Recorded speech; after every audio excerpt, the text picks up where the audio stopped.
One of the fascinating things about us as marketers and brand people is that we can't even agree on the words we use. And I find that quite frightening. Can you imagine if you go to the doctor and two doctors couldn't agree on where your colon is or what a colon should be called? And I find that a really perplexing and very worrying concern, because what happens is, I think if we as marketers and brand people cannot agree to the terminology we use, I don't really know how we can believe that business should take us seriously.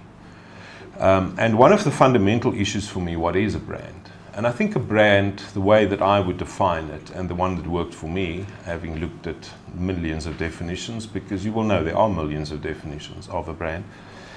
is really the collective perception that I created over time through all the impulses, all the promises, all the marketing, all the experiences, and everything that I've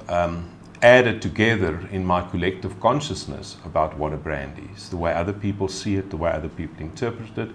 the symbols associated with it, the icons associated with it, the words associated with it, the colors associated with it. And I think the fundamental fact is a brand is all of that, which means that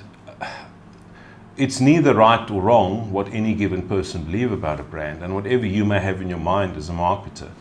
or a brand owner is actually meaningless in isolation, because it only gets context when it's in the minds of people and the way they would see it. So if we can agree on the terminology we use and see a brand as wide and is all-encompassing, and in fact all we can really do as marketers and brand owners is to try and manage the collective consciousness of the brand in a multitude of meanings across a multitude of people. The important thing is, how do we manage it, and how do we ensure that every single output and every single element of a brand is aligned in the right way? Because that's the only way I think we can impact and affect the collective consciousness of brand meaning. And for us to do that, I think these days, because of social media, because of the incredible transparency and openness that brands have to face,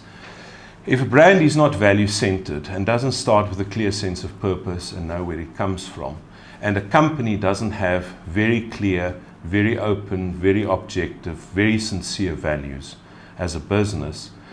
I think the reality is the world will catch you out. So I think the fundamental difference maybe today versus 20 years ago is that brand management has become more complex. But because it's become more complex, I think it makes it more important that we are clear about what our brand stands for, which means things like brand values, business values, the alignment of those factors, the strategy of the brand, ensuring that everybody that has anything to do with that brand understands what the brand stands for and what it is, understands its purpose in the world, where it fits in, what makes it relevant to people. I think all those factors become important. But it all, I think, starts with what we